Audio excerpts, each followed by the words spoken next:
Good morning, everyone, and today I welcome you all in this channel of mine. And today I am going to be start a new chapter of class 8 called Square and Square Roots. So today I wanted that you know that what is a square and what is a square root. And by watching this video, I wanted to share that what is the meaning of square and what is the meaning of square root. And I clear your all the doubts in the end of the video. So please watching this video entirely and truly, and I promise you that I uh, explain this whole chapter in a few parts. And today I tell you that what is the meaning of square. In first part I wanna be tell you that what is the meaning of square. So if anyone give you the question, find me the square of 51. So it is normally 51 into 51. 51 square, it is normally 51 into 51. So हम इसको ऐसे भी लिख सकते हैं, 51 का ऊपर यहाँ पर 2 चढ़ा देते हैं, क्योंकि 51 इंटू 51 हम इसको ऐसे भी लिख सकते हैं ना, 51 इंटू 51 हम इसको ऐसे भी लिख सकते हैं। 51 का स्क्वायर अगर आपने एक्सपोनेंट वाले चैप्टर पढ़ा होगा, क्लास 7 में पढ़ा होगा, मैं आपको क्लास 8 में पढ़ाऊंगा कि क्या होता है, कि क्या हमारे एक्सपोनेंट के कुछ रूल्स, और स्पेस वाले चैप्टर में भी 1-2 रूल्स लगेंगे। तो मैं आपको बताता हूँ 51 इंटू 51 ये हो गया हमारा 51 का स्क्वायर। अब इसका निकाल दो, 51 इंटू 51 कितना होता है, इधर इधर और साइड में सॉल्व कर देता हूँ। 1 1 1 5 5 5 5 5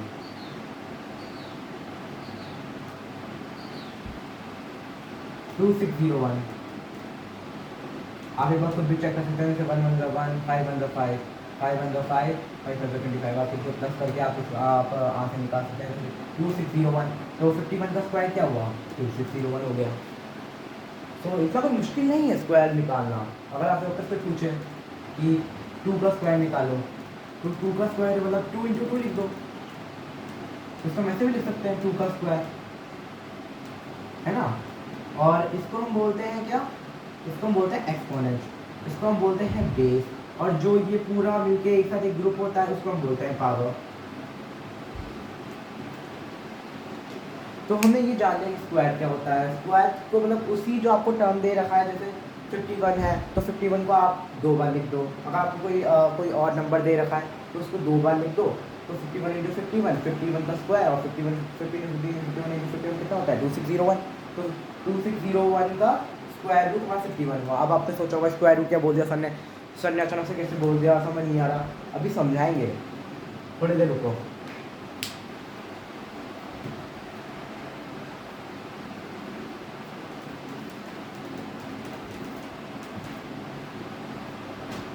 अब मैं जोड़ना चाह रहा हूँ, अब मैं यहाँ पे जोड़ता हूँ स्क्वायर रूट। तो स्क्वायर रूट इसका जस्ट अपोजिट होता है। मैंने पहले दे दिया 51 का स्क्वायर, तो आपने निकाल दिया 51 इंटू 51 एंड आपका आंसर आ गया 2601। अब की बार मैं आपको दे दूंगा 2601 और आपसे बोलूँगा कि किसका स्क्वायर है, किसका स्क्वायर रूट क्या है ना। स्क्वायर तो मैं इसका बोलूँगा ना 51 का स्क्वायर क्या है। अब की बार मैं आपको बोलूँगा इसका स्क्वायर रूट क्या है, तो आप बताओगे कि इसका स्क्वायर रूट आप कैसे निकालोगे। बहुत आसान तरीका है, बहुत ज़्यादा आसान। ठीक है, तो इसका स्क्वायर रूट क्या हुआ 51। इसका बहुत आसान सा मेथड है, बहुत आसान सा। अब मैं आपको एक इसका बहुत आसान सा मेथड बताता हूँ। जैसे मैंने लिख दिया है यहाँ पर छोड़ो एक अच्छा सा एक लेते हैं 144। तो 144 का किसका आपके ख्याल से क्या हो सकता है इसका ना। अगर आपको इतना तक तो याद होना ही चाहिए, 1 से लेकर 2 से लेकर आपको 1 से लेकर 25 तक तो आपको स्क्वायर सबको याद होने चाहिए। जैसे 2 का स्क्वायर क्या होता है 4, 3 का क्या होता है 9, 4 का क्या होता है 36, तो 4 इंटू 4 और सॉरी 3 का स्क्वायर होता है 9 है, 4 का स्क्वायर होता है 16, 5 का स्क्वायर होता है 25। तो उसको उसी नंबर से मल्टीप्लाई कर दो, 5 को 5 इंटू 5 कर दो तो आपका 25 आ जाएगा। तो आपको 1 से 25 तक याद होना चाहिए। अब की बार मैं आपको इस केस में मैं आपको इस वाली केस में आपको दे रहा हूँ कि ये वाला नंबर दे रहा हूँ, ये वाला नंबर दे रहा हूँ। स्क्वायर रूट के केस में मैं आपको ये वाला नंबर दे रहा हूँ, पूछ रहा हूँ कि उसका स्क्वायर रूट क्या होगा। तो आप कैसे फाइंड करोगे उसका स्क्वायर क्या होगा। तो आपने देखो हमने यहाँ पे पता लगा लिया होगा कि यहाँ पे इसका तो 5 भी होगा, नॉर्मल सी बात है ना। पर अब आपने अब आपको दे दिया ये वाला, कुछ तो बच्चों को समझ आ गया होगा कि इसका तो स्क्वायर बहुत आसान होगा, लेकिन फिर भी मैं बता रहा हूँ कि 144 का स्क्वायर कैसे निकालोगे। 2 7 the 14, 2 2 the 4, 2 3 the 6, 2 2 6 the 12, ये 18 टाइम्स चला गया, ये 9 टाइम्स चला गया, ये 3 टाइम्स चला गया, ये 3 टाइम्स चला गया। ठीक है बच्चों, और देखो, और अब पता कैसे लगाएं कि किसका स्क्वायर है। तो इधर से हमने पूरा हमने हमारा कहाँ तक आ गया, प्राइम फैक्टराइजेशन 1 तक आ गया, ठीक है। तो 2 तो हम इसको 144 को कैसे लिख सकते हैं, 2 into 2 into 2 into 2 into 3 into 3, ऐसे लिख सकते हैं। अब यहाँ से ना दो, यहाँ पे देखो 2 डिजिट है, यहाँ पे 2 डिजिट है, यहाँ पे 2 डिजिट है, मतलब ये एक स्क्वायर है। मतलब हाँ, ये हमें पक्का हो गया कि ये किसी नंबर का स्क्वायर है, हमें पक्का हो चुका है किसी नंबर का, मतलब ये किसी नंबर का इसका स्क्वायर रूट आ सकता है ना। मतलब तो ऐसे भी नंबर्स होते हैं जैसे 5, अब इसका तो इसका नहीं आ सकता ना। तो फिर यहाँ पर देखो पूरा 2 इंटू 2 इंटू 2 इंटू, मतलब यहाँ पे कोई भी नंबर नहीं बचा, तो मतलब इसका निकल सकता है। तो यहाँ से एक एक डिजिट ले लो, 2 इंटू 2 का 2 ले लो, 2 इंटू 2 का यहाँ पर 2 ले लो, और 3 इंटू 3 का 3 ले लो। अब अगर मैं इसको मल्टीप्लाई कर दो, 2 2 का 4 और 4 0 12, तो 144 का स्क्वायर रूट क्या हो गया, 12 हो गया। बहुत आसान था, 144 का स्क्वायर रूट हमने निकाल दिया, 12 हो गया। तो इतना कोई मुश्किल नहीं है स्क्वायर रूट्स। अब मैं आपको कुछ 1-2 क्वेश्चंस कराता हूँ, आपको और अच्छे से क्लियर हो जाएगा।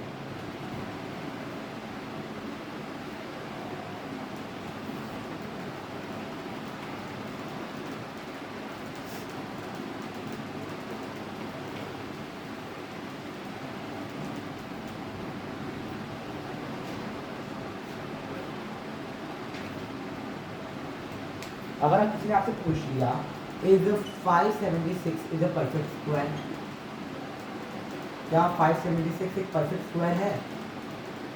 मैं आपको बीच में बताया था वीडियो पे कि इस 576 इज अ परफेक्ट स्क्वायर। अब हमें कैसे फाइंड करना है, वापस का प्राइम फैक्टराइजेशन कर लो। 576 का 2 2 4, उधर गया तो 2 2 8 16, 2 8 16, 2 1 2, 2 4 जाए, 2 4 जाए। अभी तो आपको कैसे होगा, 72 टाइम्स, 36 टाइम्स, वापस चला गया 18 टाइम्स, 9 टाइम्स, ये 3 टाइम्स, ये 3 टाइम्स। अब यहाँ पे हम वापस एक 2 576 यहाँ पे लिख देता हूँ, 576,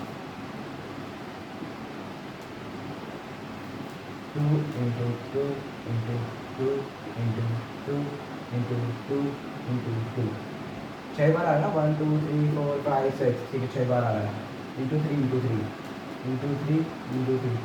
अब एक बार देख लेते हैं पेयर बनाकर, 2 इंटू 2 हो गया, 2 इंटू 2 हो गया, 2 इंटू 2 हो गया, 3 इंटू 3 हो गया, मतलब यहाँ पे भी नंबर नहीं बचा।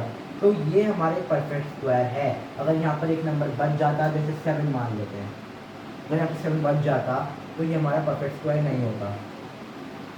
समझ गए, ये हमारा परफेक्ट स्क्वायर है। तो उसने पूछा is 576 the perfect square, yes, हमने से प्रूफ भी कर दिया, yes 576 is the perfect square.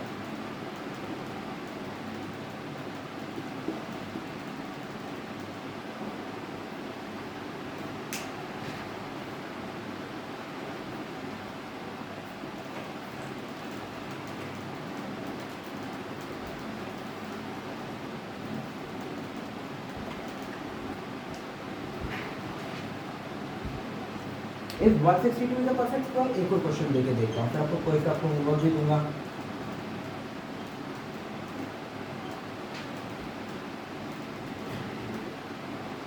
इसका भी वही निकाल देंगे, बाद में देखोगे किससे परफेक्ट स्क्वायर पूछा है। 2 2 is the 16, 2 1 the 2, 3 से चला गया शायद ये, 2 को 1 से वो देख लेते हैं, 2 is the 16 हो जाता है, ठीक है, 2 1 the 2, ठीक है। और इसके यहाँ पे कितना टाइम चला गया, 3 से 3 से 3 से 3 3 3 3 2 6, 3 7 21, 3 वापस 3 से चल जाएगा, 3 9 27 वापस 3 से चल जाएगा, 3 3 और ये हो गया खत्म। अब इसको यहाँ पे ऐसे लिख के देख लो 162 कैसे क्या क्या लिख सकते हो 2 into 3 into 3 into 3 into 3 3 into 3। अब सबसे पेयर्स बना लो। अब देखो पेयर्स हम दोनों का एक साथ बना सकते हैं, जैसे हम 2 इंटू 3 का नहीं बना सकते, 3 इंटू 3 का बना सकते हैं, 4 इंटू 4 का बना सकते हैं, 4 इंटू 5 का नहीं बना सकते। तो यहाँ पे बस आपको प्लेयर तो देख लो पेयर्स देख लो 3 इंटू 3 3 इंटू 3 बन चुका है बच्चा पर 2 दिखता है 2 अकेला रह गया बेचारे तो कोई है नहीं। तो ये हमारा इस 162 के प्रोसेस पर नहीं बहुत आसान था ये भी।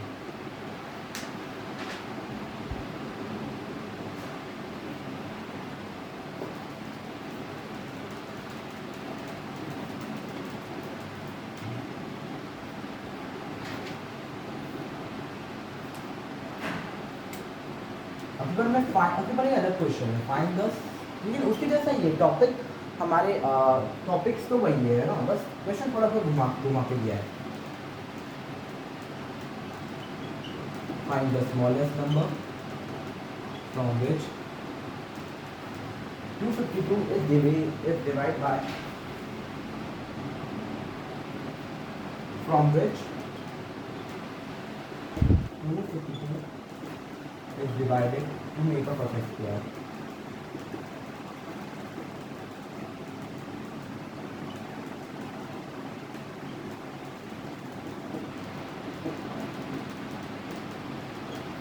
तो अब की बार मैं आपको क्वेश्चन समझाता हूँ क्वेश्चन में क्या दे रखा है। क्वेश्चन में दे रखा है कि 252 में उसने बता दिया कि 252 एक असली एक परफेक्ट स्क्वायर नहीं है, ये उसने बता दिया है हमें कि 252 एक परफेक्ट स्क्वायर नहीं है। और उसने पूछा है कि 252 को हम कौन से छोटे नंबर से डिवाइड कर दें ताकि हमारा जो निकल जाए आंसर, तो मतलब जो हमारा ताकि हम इसे डिवाइड कर देना तो फिर ये अपने आप ही 252 क्या बन जाएगा, ये अपने आप ही अपना एक स्क्वायर अपना एक परफेक्ट स्क्वायर बन जाएगा अगर हम उसको उस नंबर से डिवाइड कर दें। तो बहुत आसान है, अगर आपको समझ नहीं आ रहा तो सिंपली आप प्राइम फैक्टराइजेशन कर दो पहले 252 का, 2 से जाएगा 2 1 2 2 4 और उधर गया तो 2 6 12 2 6 12 और 2 2 2 6 6 और 3 चला गया 3 2 6 3 1 3 इधर 3 चला गया 7 टाइम्स और 7 टाइम्स कर गया, कोई दिक्कत नहीं थी।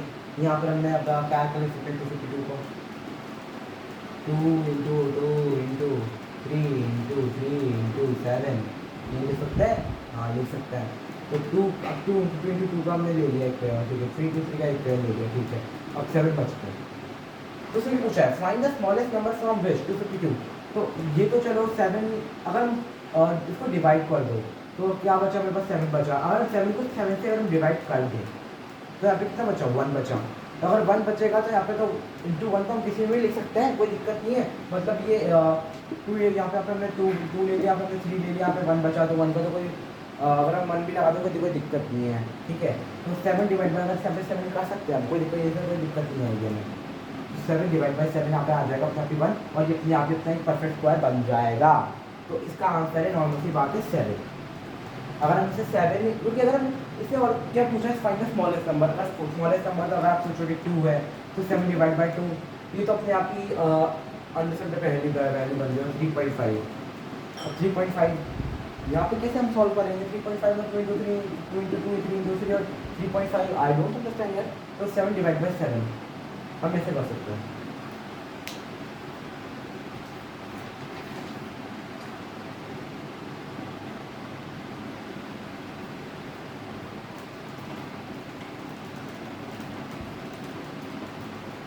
तो मैं आपको एक और क्वेश्चन देता हूँ।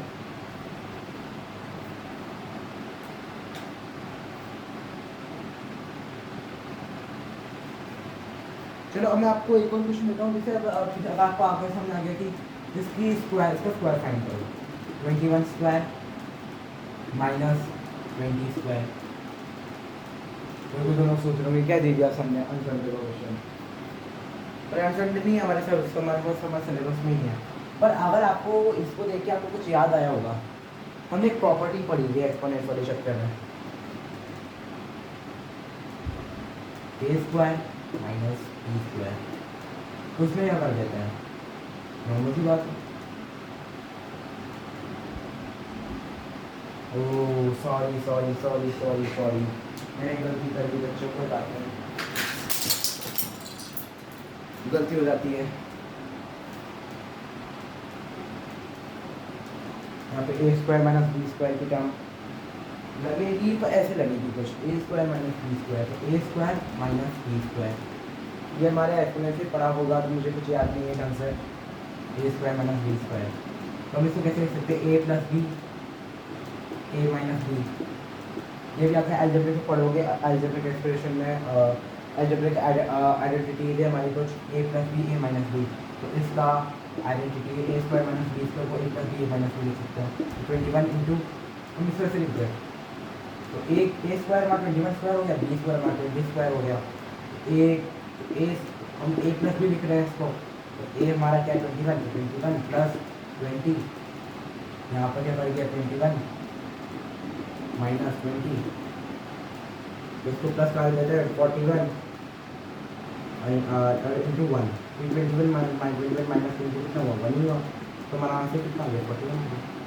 तो बड़ी बात नहीं है इसको सॉल्व करना है, अगर आपको ज़्यादा दिमाग दौड़ाना है तो आप इनको नॉर्मल से प्लस कर दो, 21 स्क्वायर माइनस 20 स्क्वायर, तो आप इनको नॉर्मल ऐसे लिख सकते हो 21 प्लस 20 इक्वल टू 41, ये भी मेथड हो सकता है।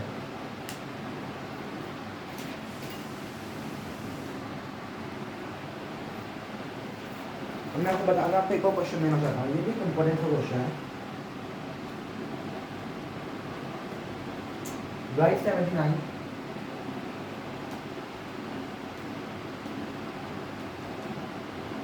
as the difference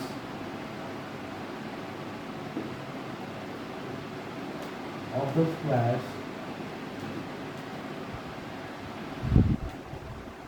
of the numbers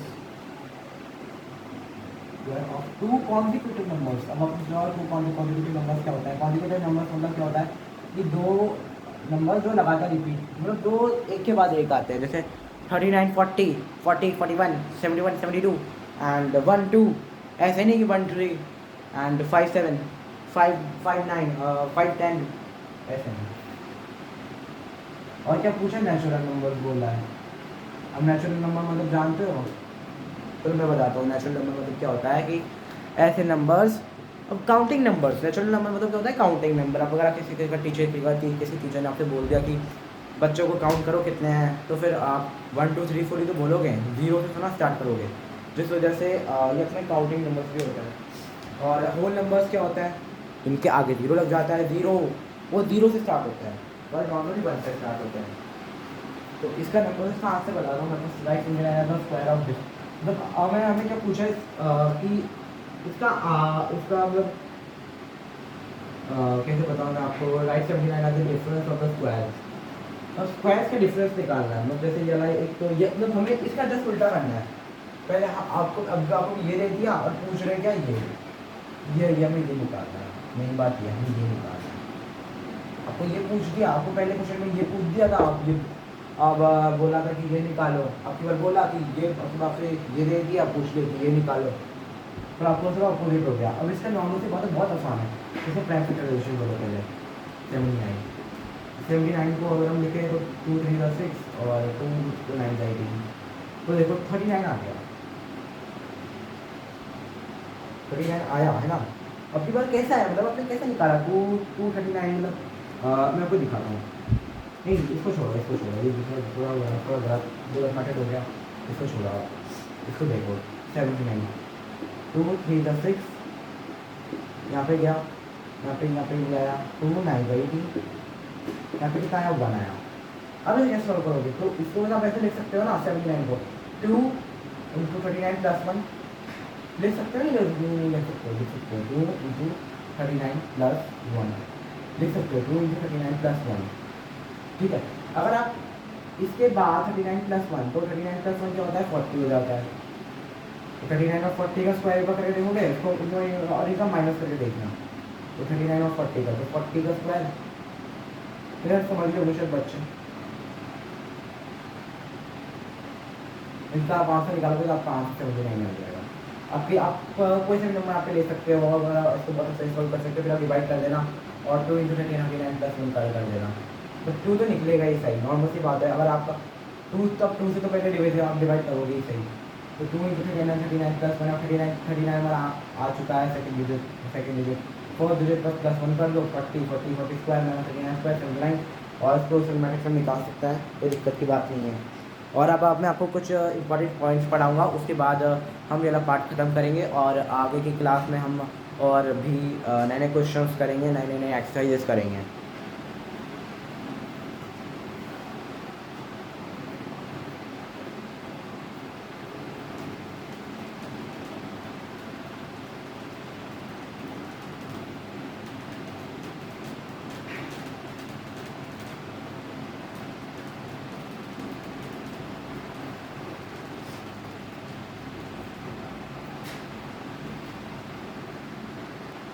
and